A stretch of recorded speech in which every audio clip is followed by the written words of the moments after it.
Hey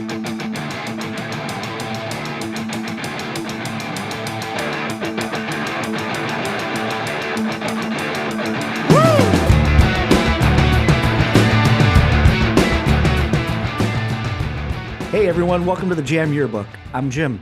And I'm Matt, and welcome to Jim's Big Day Off, everyone. Sorry if you prefer Jim over myself, but it is going to be a big dose of me today. This is going to be a fun one today because we are finally allowing Matt to talk hair metal. Don't worry, everybody. I will attempt to keep him in the yard, but the dog's off the leash. Yeah, I'm a beagle and there's rabbits around. Seriously, it's going to be tricky to keep my thoughts straight. But let's try to start at the beginning.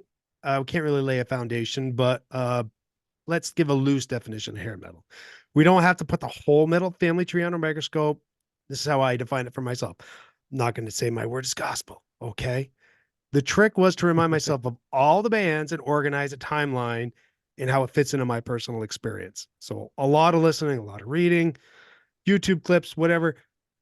It's generally not a genre I listen to a lot anymore, but that may change because it was really great diving into some old favorites this week.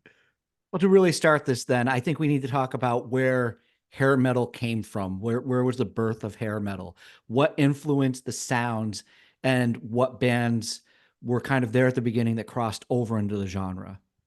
So hair comes from a couple branches off that tree, right? Its main parents are hard rock and glam.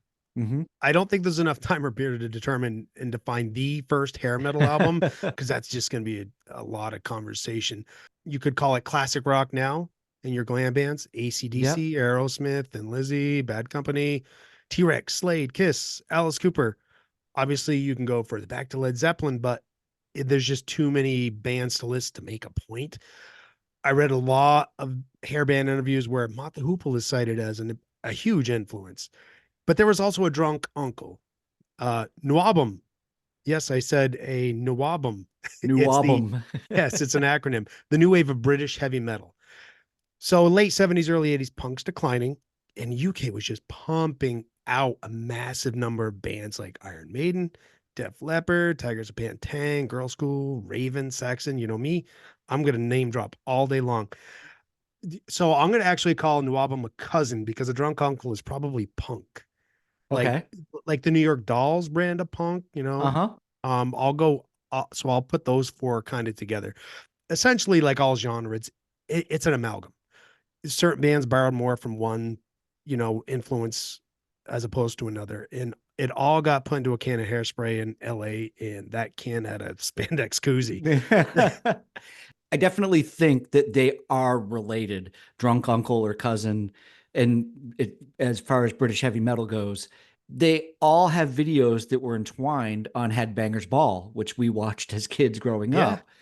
Other types of metal, I'll use thrash for an example, Metallica, Megadeth. They didn't have a commercial audience. British heavy metal videos became the filler between Poison and Motley Crue videos. I think hair metal almost got a full decade of attention. So, where do you think that wave started? Yeah, you're right. It is the new wave of British heavy metal. It definitely plays a big part, but LA gets the obvious nod.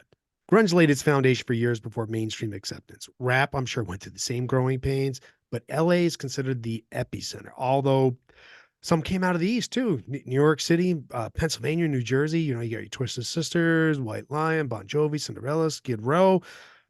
So early bands, if they weren't from LA, they moved there for the Sunset Strip. Then labels went looking everywhere for this generic thing that they could put in with As hair labels metal. do. Hey, it's Exactly. popular. Let's bring more of it around. Yeah, exactly. And later on, let's manufacture that bullshit too. Then you kill it. Many of these bands went through so many iterations with some of the same musicians we all know until bands and the genre finally broke. And I'm going to say that right now, Quiet Riot should get the credit for bringing hair metal to the mainstream. It was the first metal album to reach number one. So I think you have to give them a huge nod. And then you also got, the whole Randy Rhoads, Ozzy Osbourne connection. Mhm. So they weren't small players in the game. And you talk about how so many of these bands went through different iterations. You know, it was before they were big and had that number one album. But you just brought up Randy Rhoads and Ozzy Osbourne, and Randy Rhoads was an original founding member of Quiet Riot. Yeah. So there you go, right there. You're proving your own point. Yeah, and you're going to see. I'll try to keep it to a minimum, but I'll bring up here and there. This band member who is more well known for this band was actually in this band for a little while, but Oh boy, couldn't get oh boy. along and blah blah blah. They had to go over. But yeah, Metal Health. It was the first album to reach number one. It was only for a week, but it stayed in the top 10 for a couple months. I remember loving that as a kid, but I was ignorant to the fact that it was a Slade song. I had no knowledge of their original version of Come On, Feel the Noise, but I loved it. I thought it was awesome. Yeah, I didn't hear that trivia bit either for a couple years. They had a UK album, Kamikaze Syndrome.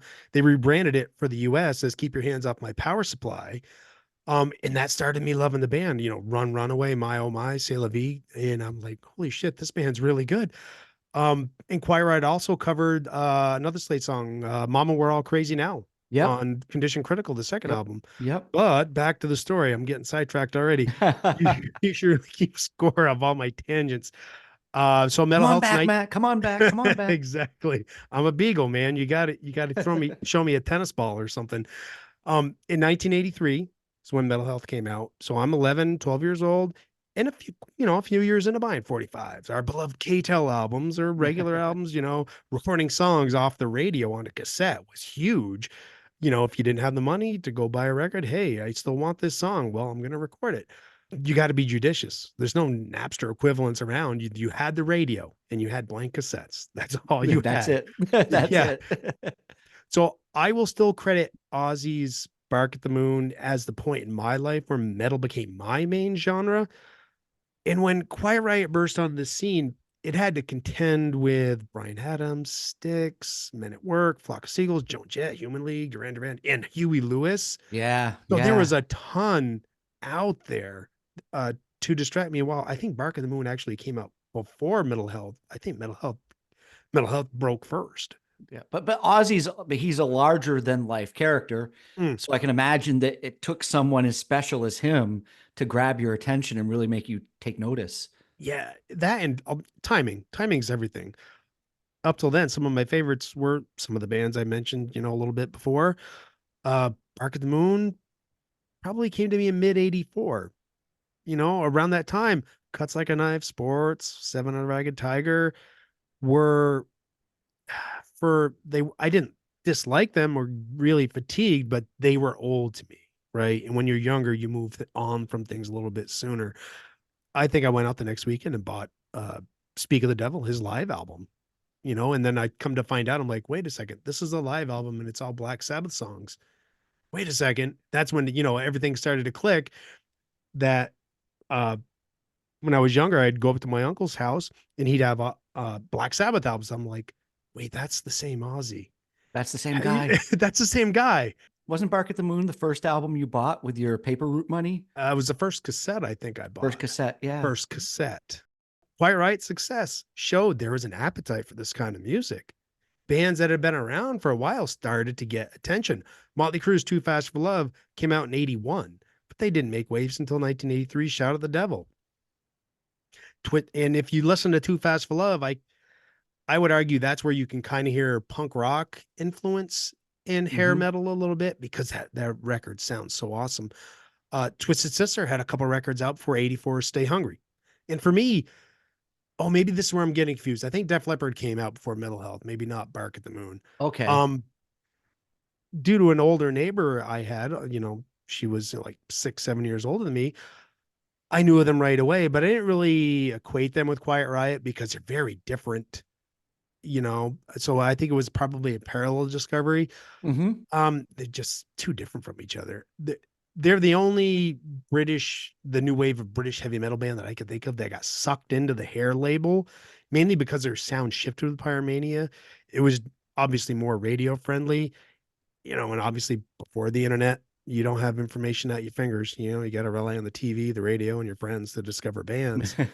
And there were a ton of bands in the wings waiting, like Dokken, that would benefit from all of that, from Quiet Riot breaking. Yeah. I got quite a bit of exposure to Quiet Riot as a kid. and definitely Pyromania because my brother's 5 years older and that's what he was listening to. But it was all still kind of background noise. And I was mostly interested in top 40 chart hits. If it was, if it was in the top 40, a top 10 song, that's what made it important to me, which meant I had some really bad taste in music at times. But seeing Quiet Riot on the video countdowns get that number one album validated the hard rock that they were putting out and metal for me. I never knew much about Dokken really, other than Alone Again and Dream Warriors from the Nightmare on Elm Street movie. Oh yeah, yeah. So how were they benefiting from this? You said that they were able to ride this wave. So Dokken is an interesting band to dive into the history. Early bands and genres, obviously, I think I said it before, right? They take years to come into their own, get signed and break. And Don Dokken was trying to get his band or a band off the ground in the 70s. Early versions had Bobby Blotzer and Juan Crucier from Rat. Greg Leon was one of his guitarists. And he used to be in a band with Tommy Lee, Sweet 19, I think it was called. And Greg Leon took over for Randy Rhoads in Quiet Riot when he left for Ozzy. It didn't last long, but he was there. Mm-hmm. I may have to draw the lines back to Ozzy for every single band we talk about today. Speak of the devil. I didn't even mention that Night Ranger guitarist Brad Gillis is playing guitar. So there's a Night Ranger link to Ozzy. And Rudy Sarzo played bass for Ozzy, Quiet Riot, and Rudy's brother Robert played guitar in a band called Hurricane. And I can't leave out Carlos Cavazzo's brother. Carlos Cavazzo played guitar in Quiet Riot. His brother Robert was also in Hurricane. Shit, not to mention Kiss, who I loved as a wee lad, came back with Lick It Up. That led me to Creatures of the Night.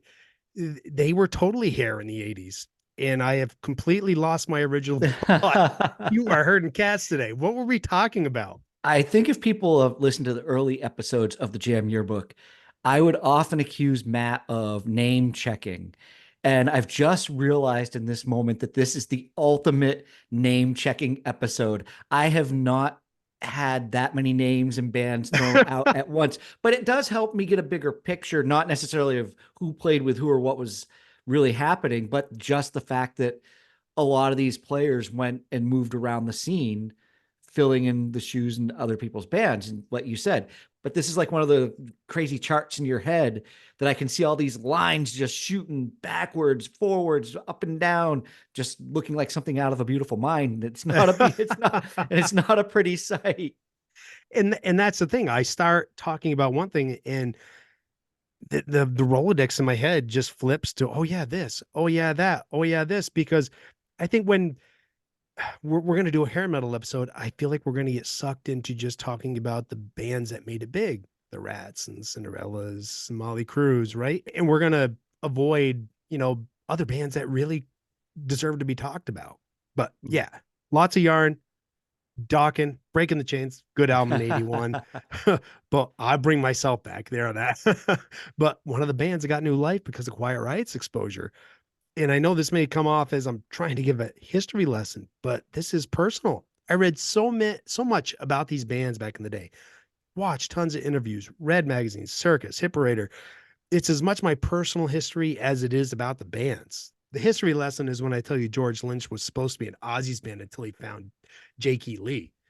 Then he made Jake fire George. That's harsh. That's Ozzy. That That's is harsh. definitely Ozzy. And George Lynch was the guitarist in Dokken. That's how I linked Dokken back to Ozzy Osbourne. There we go. Well, when I think about glam and hair metal, because let's face it, we use the term hair metal, but it was originally intended to be a derogatory term when it came along.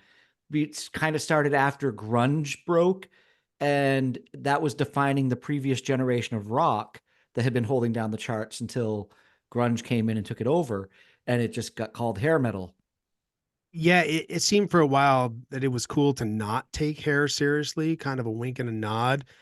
And I understand that. I can see how looking back, he could appear silly on the surface. It's in the name we call it now, hair. It's been distilled to a physical characteristic. It's music for and of a different time.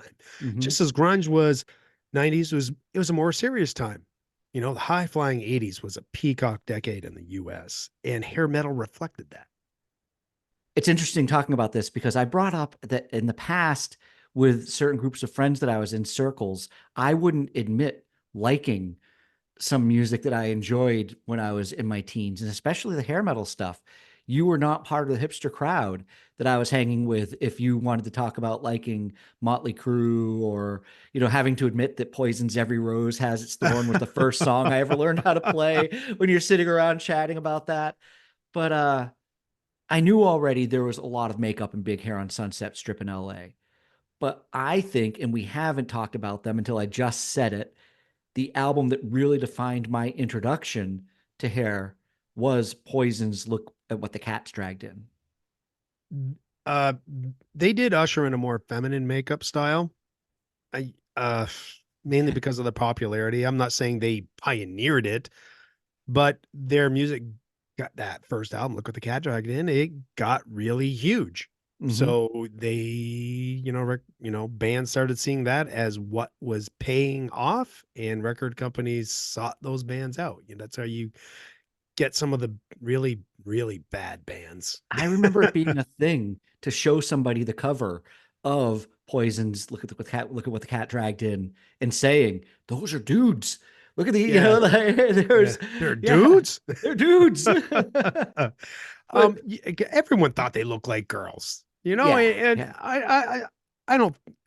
We can't get heat for that. That's just no, the way it was back, it was. back in the And day. they were They were hot. these They were hot girls. They looked like hot okay. girls too. That's That the part. that is a desert island unto yourself. I'm steering clear of that. All But right. really, Well, they may have taken a cue because Motley Crue's Theater of Pain. They had a decidedly more feminine look on that album artwork as well. So, boy, you just dialed it up a few yeah, they hundred notches. did. Yeah, they did. We credited Motley Crue's Dr. Feelgood with being the peak of hair metal. And just like there were a lot of good bands on the way up, some hair metal bands caught the back end of the period. So that came out in 1989. What hair metal bands that rose up after 1989 do you think would have been even bigger if they'd come along, say, 3 to 5 years earlier? Ooh, man, because that's a really good question because 89 is close to when hair metal is playing itself out, due to its own hand for just as well as grunge. But 89 year may be the last peak year. It had plateaued Mm-hmm. for a while because you had big debuts from Skid Row and Warrant. Mm-hmm. Undeniably really big. But what kind of run did they have? I looked at it between Dirty Rotten Filthy Stinking Rich and Cherry Pie. They Warrant had like a 2 year run. Same with Skid Row between their debut and Slave to the Grind. They really had a 2 year, 2.5 year run of really good success. And that is actually, when you think about it, that's probably the average of most hair bands or really any band to, spike. It's Yep. kind of like the NFL. And hey, NFL is coming back, right? Go Raiders. But how many times do you hear that the average football player's career is what, 2.5, 3 years, something like that? Yeah, yeah, yeah. Depending Uh, upon the you know, position they play, but definitely right. They're yeah. the Tom Brady's are the exception to the rule. Hmm. But a running back's considered old when he's 28 years old. Exactly, exactly. So really music's no different in that aspect. And that's really long enough to get 1 to 2 good albums and then drop off. Not every band is Bon Jovi, right? No, but we also talk about how we think a lot of bands put out their best music when they're debuting. Yes. Yeah, they So do. if the whole Yeah, scene they is do. going to drop and they've put out these great songs on these albums, because you talk about Skid Row and Warrant, and Skid Row still has an audience out there. Hmm. We still see Sebastian Bach doing stuff on television, be it the what is it, the Mystery Singer show, the Masked Singer. He's Yep. been on Did he that. win a Tony Award or something Yeah, too? he did. Yeah. And but then Cherry Pie by Warrant is one of those songs that you'll see pop up in some cheesy movie or something every Yeah. once in a while. And that song still is around. It weaved its way into the culture of music. But I think with the slide of music, regardless of what they were going to do within the next 2 or 3 years, with grunge just on the horizon, everybody was just destined to disappear anyway. Yeah. And me personally, I'm guilty of this as okay, your next two albums really kind of sucked. Well, it makes me think less of that debut album when I should really just take the magic of that debut album and enjoy it on its own standing and Hmm. not worry about anything else. But back to 89, because we also had lesser debuts from Mr. Big and Extreme. Oh, yeah. Sorry for that hard turn back. There was no clever segue. Um, Extreme wouldn't make big waves until Pornography in 1990. The late 80s is where I start personally to notice new bands coming out. Their albums are really slick sounding. And that's kind of that's expected. 1989, Danger Danger comes out. Ooh, yeah, Danger Danger. And while I listened to it and I Who? liked it, yeah, Yeah. the raw yeah, no shit. The raw energy and the sound of 1982 was long gone. And bands had the look and the sound like even if they weren't, they had the look and the sound like they were built in a studio by a record label. Hmm. The soul was gone. And we're also close to getting greatest hits collections from Motley Crue and Rat. So what does that tell you? Once that shit starts, bands are filling contract expectations. And then Firehouse came out and killed it for good, right? Hair metal had as much to do with its own demise as Nirvana and grunge did. It just ran its course. Oh, it definitely did. And you're right. We talked about this just in our chat with each other this week about how the industry, and you talk about labels, they find something and they just want to do a copycat of it over and over and over again. Well, yeah, And strike that's, while the iron's hot, man. I yeah, get it. Business, make money. but the slickness, the sound, Mm. it didn't have, it lost its fun. It lost the spontaneity that it Yeah, had. There yeah. was something about the wildness of, say we haven't even talked about Guns N' Roses or uh the behavior of CC DeVille at the video awards because Yeah. What a train wreck. uh-huh. So, Yeah, they just kept slapping lipstick on a pig, yet it still smelled like a yeah. septic tank. But we liked that as kids. We thought that was funny, cool. We liked that kind of rebelliousness that we were getting out of the hair metal guys. But then it all just kind of got boring, and we probably just discovered that anybody can put on makeup and do their hair up big. So other bands, As long as because they had a ballad. yeah, yeah, that's right. And that's not even in our notes. We never talk about we haven't talked about the fact that it was a standard that you had to have a ballad as a hair metal band. Shit had to. You And if had to it have, had yeah, to be your first hit. Anything yep. you put out first kind of rocked and it was a minor hit. But everybody's waiting for that goddamn ballad. They were looking for that slow song. Yep. So you That could grab ass on the dance floor. oh, it was the makeout music of our generation. It was. It It was. was. Okay, so without getting into the depths of your whiteboard chart explaining why or why not, I'm going to ask you to just fire away some quick answers. I don't think you'll be that quick with all of them, but um, I'm going to name some bands, and I want you to tell me whether you think these are hair metal or not hair metal. All right. I'll try to be quick, but if we Okay, argue, let's linger. let's do that. Start with Loverboy. What? No. Okay. Journey. No. Okay. Aerosmith. Okay. All right. So early on, a lot of bands with loud guitars got lumped in with metal, but Aerosmith's always been rock. They're a band that had a wide appeal, loud enough and long hair for metal heads to be, to accept it, but it's music that could reach a bigger crowd. Black Rose had, I'm not going to compare Black Rose and Aerosmith. There's really no comparison there, but Black Rose had a similar appeal, but no one would confuse them for metal. No, they wouldn't. What about AC/DC? You mentioned them earlier. It's so hard when mentally I have them in really kind of Aerosmith too. Mentally, they're in that classic rock file cabinet. Hmm. But I put them as hard rock with a wide appeal. Okay. Yep. Guns N' Roses, who I just brought up. I gotta say yes. Hmm. They drew that audience, and you would see pictures of Axl glamming it up from time to time. 80s LA, right place, right time. I think the very first music video, "Welcome to the Jungle," they released, he has makeup and hair, Really big big hair, hair. and yeah, and that, yeah. Yeah, and Guns N' Roses is a good example where you see punk music influence in hair metal too. Yep. Bon Jovi. I have to say yes, in where we start to see the hair bands don't have to come out of LA. But I think they kind of morphed into a Southside Johnny, Bruce Springsteen kind of rock band over time. I agree. And especially as they left the 80s and they started doing kind of those cowboy ballads with the Young Gun movies or, Yeah. and Yeah. then some of their songs Shot there. down. Yes. Anyway, Def Leppard.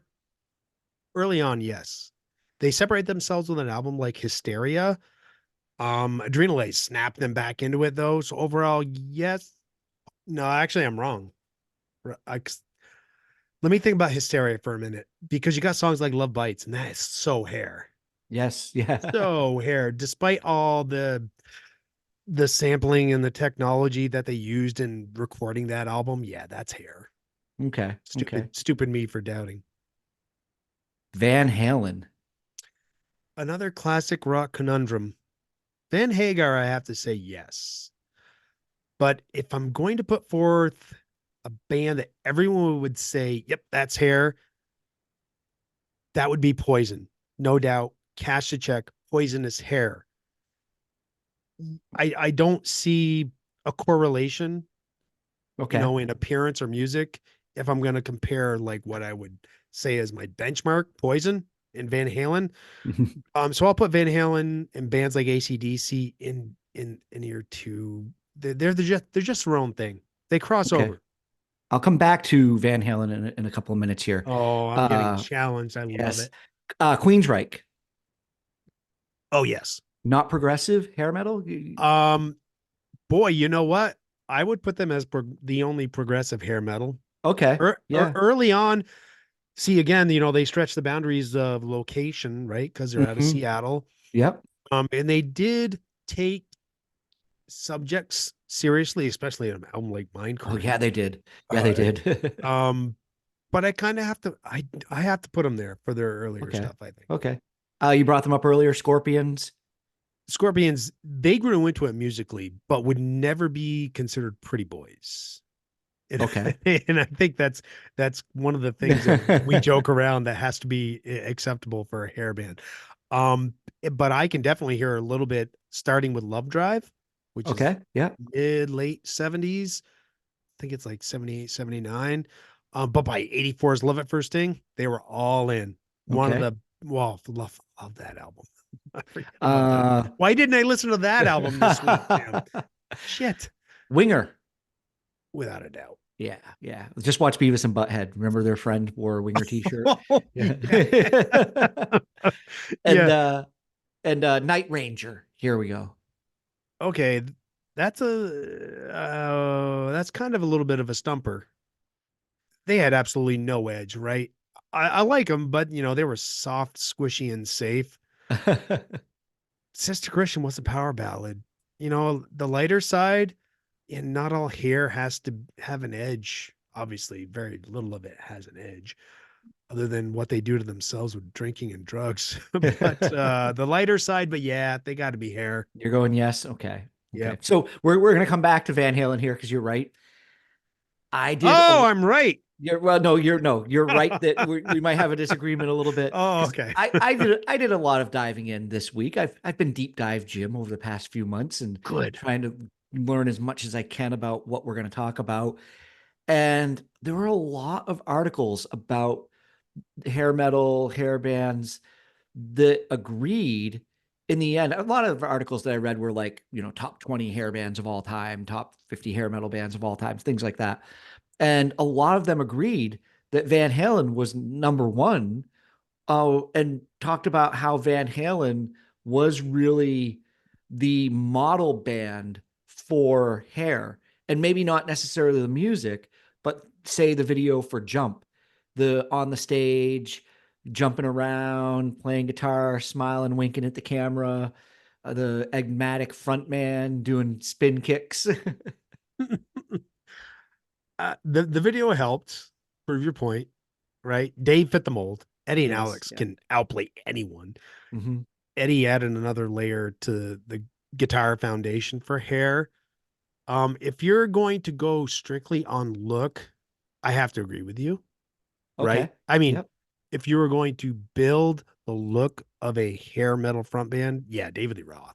Come on, man. Come on, man. Yeah, yeah. Long blonde hair. Looks like he worked out. Come on. But in the simplest of minds, what I'm saying is you have band on stage, lead singer jumps around, everyone smiles at the camera, guitar player rocks a solo, and oh yeah, Eddie made keyboards okay to come into Oh these yeah. bands now. Hell yeah. Yes, he did. And Jump was an extremely accessible song.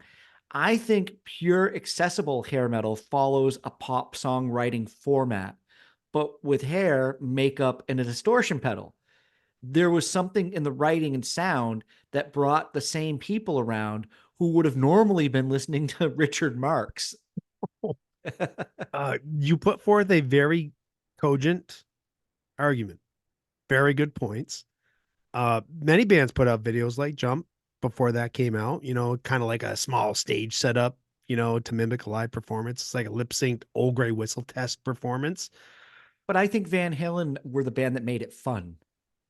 Oh, that's up for debate, man. Molly Crew's video for Livewire is fun. Twisted Sister videos are fun. When it came to Van Halen, always he had that smile, $1 million smile. There's a pretty boy and not so pretty boy fun in hair metal, I agree right? that even Quiet Riot, along with Twisted Sister, they had some fun videos early on. Yeah, nobody's gonna mistake Quiet Riot for Pretty Boys or a Twisted No. Sister, right? Twisted Sister had gimmicky videos, but they took the music seriously. What are you going to do with your life? Yeah, and I always wonder if in the long run if they regret some of the video thing Mhm. because I don't know how if it be how seriously people took them after that because a year later people are still talking about we're not going to rock or we're not going to take it and I want to rock and they're trying to get over their next album, Mhm. right? But getting excited by the music goes a long way into how fun you may think a video is. If it made me smile or get excited, it was fun. The visual and the audio go hand in hand.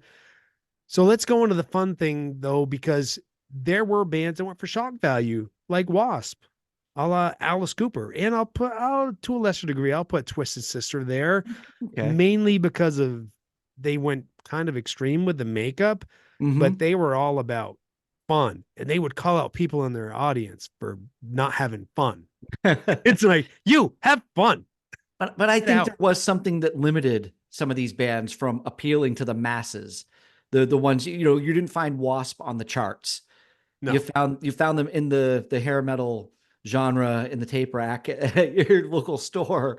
yeah, Uh, something about saw blade cod pieces didn't speak to the mass audiences. no, I think hair metal succeeded because of accessibility that Yeah, was in the music for Poison, Bon Jovi. Come on, man, and yeah, Def Leppard. and Van Halen was Yeah, very and Van accessible Halen with right there. 1984. Yep. Yep. And Wasp, they were a deep cut of that Yes. genre. I can't Yes. name a single Wasp song. Not even Animal. No. Get ready to Nope. beat me, F like the beast. Nope. Oh, No. Jim. Oh, Sorry. Jim. I don't blame you. I don't blame you. I hate having knowledge of Wasp, but I enjoy their music. I keep Wasking because much like grunge being a locale thing, it gets to be labeled hair because of LA. But then overall, this always comes down to a gatekeeping, anal retentive sorting exercise. And I think you kind of have to take it on a personal basis with bands like Van Halen, right? Hmm. Time and locale are right, but Bon Jovi and Cinderella were Philly. Twisted Sister was New York. They could be compliment bands, outflyer fringe ones. But what about Tesla? You know, Oh yeah. we've had that conversation that they kind of falsely get lumped in with hair. But after listening to Mechanical Resonance again, it has a hair feel, or at least it's one of the compliment bands, right? It's kind of on the fringe of the genre. And it was enough to tour with hair bands. I saw him open up for Def Leppard. Yeah. Teslas, and this is a weird statement, but they fit in because they can be tossed into this genre. There's something about Yeah. the music that still kind of fits in there. And some bands fit in that did show signs of brilliant rock and roll blues sounds outside of hair metal itself. Tesla is one of those bands. The 5 Man acoustical album, it was a really cool Oh, album and very awesome album. brave for a band to do something like that. Cinderella, very uniquely talented, great band. And their music, I don't think sounds like what they looked like. They look like the hair metal band, but you go listen to Cinderella and you feel like you're listening to some really soulful rock and roll at Bluesy times. rock, soulful, Yeah. yeah. And I'll even throw Great White in there. Mhm. Great White definitely had that kind of blues rock thing going on. There. These are the bands you're Um, going to find at Roadhouse, playing the kind of blues rock stuff. you're right. And Cinderella did, they pushed the boundary with Heartbreak Station, but that's 1990. I've never heard that album. I can't imagine No. the day I broke Jim. But 1990, the genre's petering out. Okay, so I'm going to take us back to Van Halen because Oh, I was trying to avoid you giving know a judgment. we did a poll with our audience, our Facebook group, and we asked them who was the greatest hair band of all time. And I didn't put Van Halen in, I think, the 10 bands that I listed. And our friend Mark went and put Van Halen on that list because we let our audience members add if they want to add anything to any of our polls. And Van Halen won. The audience picked them as the greatest hair band of all time. Yeah, and I wonder where the weight comes from, the Van Hagar years or the David Lee Roth years, right?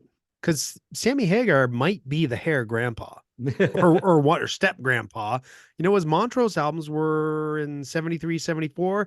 Then his solo stuff started coming out right after. Then he slides into Van Halen. Mm. I mean, the dude's been putting out, quality rock and roll his entire career. Yeah, but he never really seemed like a true hair frontman to me. Yeah, he was rock. Maybe he just wasn't pretty enough. But I remember, I think it must have been the VOA album with I Can't Drive 55. He started having like that red uniform or something. He had like these straps going Yeah, across yeah, his yeah, chest. yep, He yep, had that's like right. some kind of costume which you Mm-hmm. would associate with hair metal.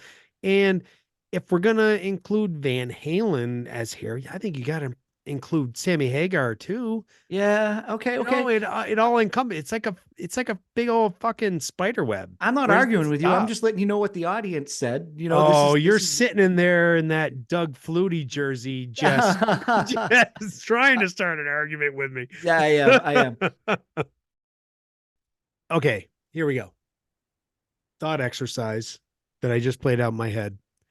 If Van Halen comes on during a hair mixed tape or a playlist, I won't say it doesn't belong. I can't say I never made a hair mixtape that didn't have a Van Halen song, even if it was 316 or Eruption. Mm-hmm. I would agree with you that hair bands starting out knew about Van Halen, loved Van Halen, played along and learned a lot from them. If we take this as a sorting exercise, use a macro view. Let's scope way out. We can include bands like Van Halen that provided a blueprint. Okay. Or instead, how about this? Okay. We've talked about the metal family tree before. Let's but let's take hair as its own thing, Mm-hmm. okay? But instead of a family tree, we'll use a scale. No, we'll use a thermometer. All right. The bands at the tippy top are flaming hot hairballs. All right. All right. Yep. Yep. It doesn't mean that these are superior bands, but they're no doubt hair. Okay. Poison, Brittany Fox, Cinderella, and down lower where it's not so hot, right? It's blue. It's cool. It's where you get your ACDCs, your Van Halens. How Oh, about we do that? all right. All right. So it's common for people to say, "Oh, what's your Mount Rushmore of this or that?" What would be the Mount Rushmore of hair metal then? And I'm not talking about people themselves within the bands. I'm talking about the bands. If you're going to make a big monument just with their logos up, what bands would you have? What would you consider a Mount Rushmore of hair metal? And also keep in mind, you already have a metal Mount Rushmore and a hard rock Mount Rushmore. You son of a bitch. Oh, see, now we're getting back to a sorting exercise here. But so on a personal level and not really caring about big important bands, right? Mm-hmm. Because some important bands are probably going to be on there, big bands. Um, but I'll go for who gave me the most personal enjoyment. That's fine. Yeah, Um, yeah. yep. I could, because I could do separate ones for who I think is legendary or who I think is foundational, who's underrated. I love underdogs. I will say this first. If we were to separate exercise, if we were going to list our favorite 10 hair bands, there's no way I'm not putting Van Halen on my list, Okay. because not putting them on would imply that I don't think of them as a hair band, but that, did I say that right? Yeah, yeah. Okay. Because not putting them on would imply not that I don't think of them as a hair band, but that they are a lesser band than others I would name. I think And I you would never want them to be confused as a lesser band than anyone. that was like a quadruple negative people in that Was last it? sentence. I don't, yeah, Yeah. yeah, but it makes Yeah. sense. No, I got you. I Yeah. got you. Okay. Yeah. Okay. I hope I said that right. I hope my meaning got across, because that would be an injustice. And immediately people would be yelling, "No, Van Halen, are you a fucking Well, moron?" look at our audience. And yes, Yeah. what? They're not morons. I'm the No, moron. no, you are. Thanks for noticing. They're the ones who are yelling at you. What? No, they yelled at us. Exactly. What? No, Exact. Van See, Halen. We put like 10 I'm bands proving up. my point. I'm proving my point. And I guess that would mean, jury would convict Van Halen of being hair. But then I would ask this: would AC/DC be on that list? They're not hair. Come on. Mm-hmm. Mm-hmm. One of the best bands of all time. Yes. Hair. No. I flip flop on Van Halen. I would put them on a foundational Mount Rushmore, not necessarily hair. They dipped in, they kind of traveled through, like a lot of bands traveled through the genre, Yep. kind of saw that thing. They maybe changed a little bit about themselves to kind of fit and to capture some of that Okay. and moved on. But no doubt they had their influence on the genre. So, in keeping with Mount Rushmore constraints, I'm immediately gonna regret this as soon as I'm done. I have to say Ozzy. I have to. Okay. He was my gateway, and he is awesome. And it would be a dishonor to what he meant to me when I was younger. Okay. I could play the card where I put him in my foundational Rushmore. That way they're more hair, definitely more hair than Van Halen. That way I could talk about another band, right? Pulling an underdog, right? I do more name checking. But I'll include him, and he will stick out from the rest of these bands because Ozzy is an icon. You can't argue with me about that. Second is going to sound strange because I'm going from Ozzy Osbourne to Black and Blue. Who? Danger, danger. Exactly. What? Not danger, Black and Blue. They have to be there. And I know this is not an obvious pick or probably a popular pick, but Without Love is at least a top 5 hair album for me all you time. you put a Black and Blue song on our playlist the year that album came out. Probably Miss Mystery. Yeah, that is Yeah, it. That's the song. yep, Yep. it's off this Without Love album. Yep. And Catch Me on the Right Day, and I'll tell you, it is my favorite. They only had 4 albums in the 80s, but I cherish all of them. They reunited for another round 2011, and I really dug that too. Okay. It wasn't the whole band. It was Jamie St. James and one of the guitar players. I think it was Whoop. Tommy Thayer was busy as the new Ace and Kiss. Ah. So he couldn't be bothered to slum it with Black and Blue. Yep. Those albums were my favorite listens this week. In Heat, Nasty Nasty, Without Love. Man, all of it was great to catch up with. All right. So you're fourth. Who's your fourth? Oh, no. I'm only at 2. I got Ozzy and Black and Blue. No, I didn't know. Oh, No, that's Van right. Halen. That's No, right. Van Halen is not. That's They're my right. foundational. Sorry. They're foundational. Back off, Jim. Back off, Jim. Back off, Flutie. But next up is Cinderella. We've already mentioned them. Obviously more successful than Black and Blue, but just like them, I like all their albums. I was hooked 30 seconds into Shake Me. They were, for the genre at the time, one of the best and biggest. I don't think they could outdo Night Songs. Then Long Cold Winter came out. Massive album. Overall, the album didn't chart as high as Night Songs, but it charted in more countries, so it's a bigger success. And of Okay. course, Ballad. Hey, Yeah. you don't know what got till it's gone. Good It was song. huge. Good Of course, song. the fucking Ballad. Yeah. Heartbreak Station had a really good run too. Sorry, Jim, stop crying. Actually, a really good run. I was surprised to when I was looking at it.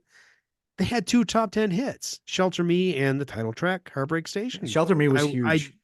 yeah, I never realized that I thought it was just me clinging on to a old hairband. And I Um, still I still pick up the guitar from time to time and play One for Rock and Roll off that album. oh, great I song. love that song. Yeah. So sorry if I, you know, caused you a little PTSD for bringing up Heartbreak Station, but it's a great album. It's not good. It's great. It's still a great album for me. And I finally gave Still Climbing a chance. For some reason, I was avoiding it because I was expecting to be disappointed and I didn't want it to tarnish what I thought of the band. Hmm. But damn, that thing is solid. Yeah, yeah. So, oh, it's more than solid. I really liked it a lot. So far, two bands, I like their entire catalog. Okay, so who is your last? Now I can say this. Okay, now you're like, it's got to be Motley Crue. Okay. You know, Yep, yep. it's not far down the road from finding Ozzy. So obviously now Black and Blue kind of sticks out as like who, but Black and Blue belongs there for my personal. Yep. I wore that Shout at the Devil cassette out. My cousin had the Too Fast for Love on vinyl. I ate that up too. I put that on a blank cassette. Man, I cassette player ate that. I was so pissed. Theater of Pain hasn't aged well for me, but Home Sweet Home is still good. But as an album, nah. Yeah. Doctor Feelgood still hits the spot. That Yes. album still kicks ass. We enjoyed talking about that album recently. Yeah. And don't sleep on the album they did with John Corabi when Vince left. Just self-titled Motley Crue. Yep. It's light years better than that reunion they did, Generation Swine. That is hot That's garbage. terrible. It's so That bad. is awful. You know, at their peak though, there wasn't a band I listened to more than Motley Crue. Our very first conversation, I'll bring this up once again, was Yeah. about Girls, Girls, Girls. The first time we ever talked to each other, because I'd seen you play it Yeah. with one of your rock bands in high school. So many goddamn great guitar licks from Motley Crue. Yeah. Great songs. Great band. And you just talked about them, 2 bands ago here in your list, talking about different people. But, speaking about foundations, we haven't talked about Kiss. Where would you place them in this conversation? You brought up some bands at the start that had found continued success with hair metal, its audience as it was growing, along with Van Halen, AC/DC. I believe Aerosmith was included in that. No, you said it right. I should have said it that way the first But time. we liked those 80s albums from Aerosmith a lot, Yep. though. We both Yep. really like those. And Alice Cooper as well. You can throw him right in there. Kiss definitely have to be one of the pioneer bands of glam rock or hair metal, though, because before this existed, they were out there in makeup with big hair. Yeah, it's funny how Kiss took off the makeup and just in time for everyone else to do it and it to be acceptable. That is interesting. But I mean, Kiss, their makeup was kabuki like and extreme Mm-hmm. as just being masks. It But was. yeah, It was. You're right. they would be on a foundational Mount Rushmore for me as well. Influenced by the New York Dolls. Yep. They wanted to be a band like the New York Dolls. They really weren't, but they were their own thing. Mm-hmm. I think it's one of the, it's so hard to be a band and just be your own thing. And Kiss, they were it. But the 80s, without a doubt, in my opinion, they were hair. You can't deny it. Right? Yeah. They got, so, oh boy, here we go. 6 classic studio albums from 74 to 77. 3 years, 6 albums. That's up to Love Gun. That's a lot of work. When they tucked in a few greatest hits, Live 1 and 2, double platinum, because that's what live albums are. They're just greatest hits with people clapping, especially when they do overdubs. You're just lying to people. They lost their way starting with the solo albums right after double platinum. So you can see, hey, let's fill some contractual obligations. Yep. Yep. Because we're too busy getting high. Well, Yeah. certain members were, but again, 3 years is a normal amount of time for bands that reach a high level to maintain that kind of peak, Mm-hmm. right? Kiss just did it with 6 albums. Their music got a little disco-y, but I love Dynasty, and Unmasked is unbelievably solid. And I've gotten into a few online arguments with people over that album because people want to trash it, but I really do dig that album. Okay. Even the Elder has songs that have grown on me. I No, not Just a Boy. Obviously, Mr. Blackwell. I love that song. It's heavy on the bass and just got some attitude. But while Kiss was cool to me when I was 7 or 8, whenever I first heard Destroyer, they didn't have staying power. That was all I had heard of their music until Lick It Up. And then after looking it up, I dove into their discography, snatching up cassettes when I could find them. Or I went down to the local music store. I was ordering them. Yeah, I obsess. Obviously, if you ever listen to this show, you know I obsess. But it wasn't just Kiss I was doing this with. Tons of parallel discoveries, digging into bands, their own family trees. If members formed other bands, reading interviews, going, oh, let me check this. Let me check this. Let's get back to hair metal here, Matt. Okay. Yeah, I We're got getting the Kiss history Kiss, show. Kiss. I think Kiss for me is a great example of hair metal having its run because, yeah, they did have a resurgence in their career in the 80s. And as you said, they were included right in there with hair metal. But then when hair metal slid, Kiss suffered from grunge. Kiss kind of went away just like a lot of other bands did.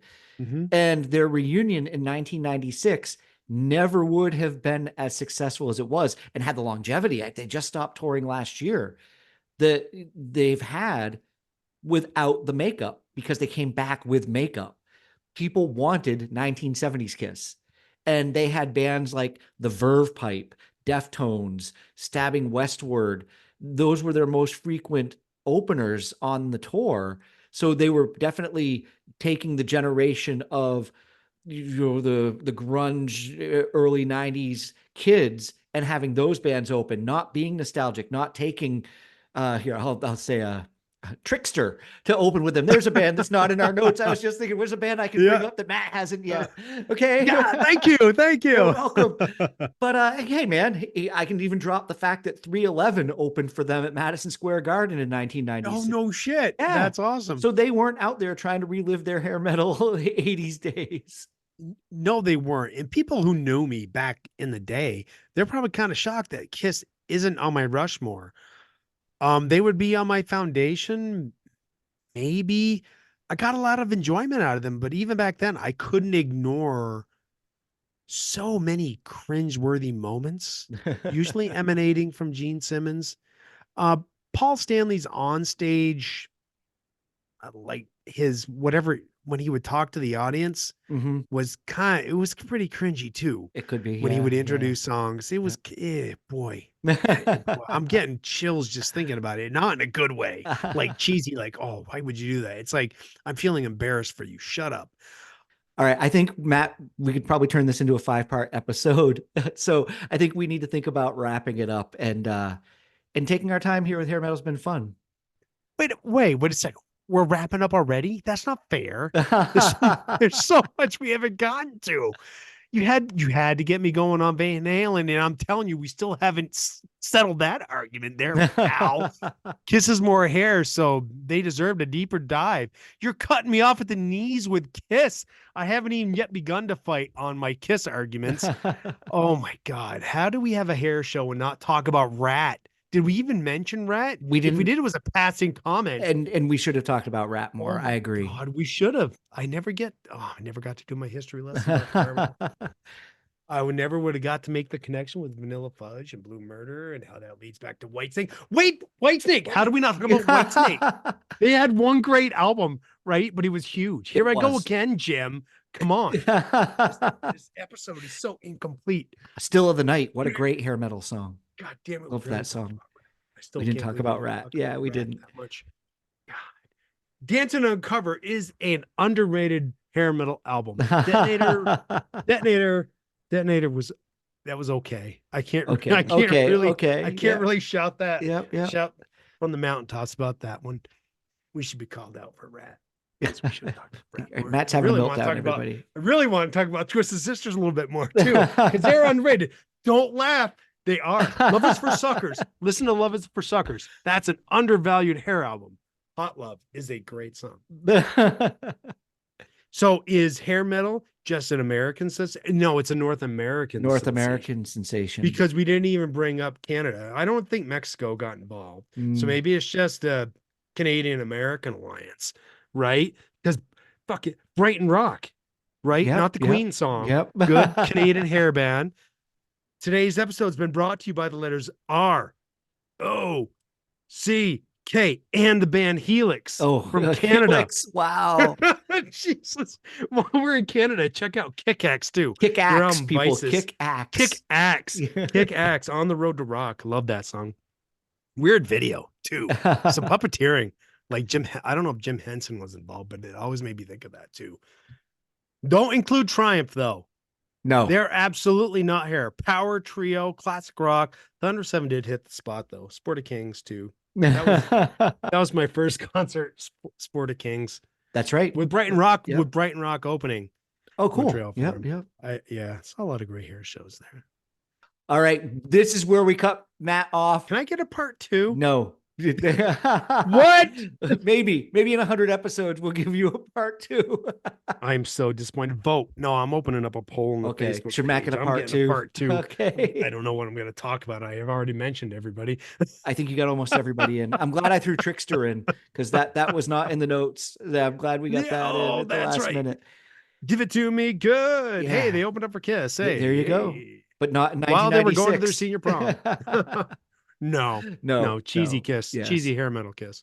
All right, everybody. Thank you very much for once again listening to the Jam Your Book. And also, if you've stuck it out this far, hearing Matt just go off his nut about these hair metal bands. I hope it's high from Aquanet. Yeah.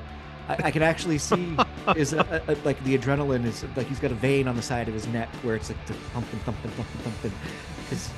Because for a while there, it felt like we were just having a conversation and not on a time schedule to keep this show on time.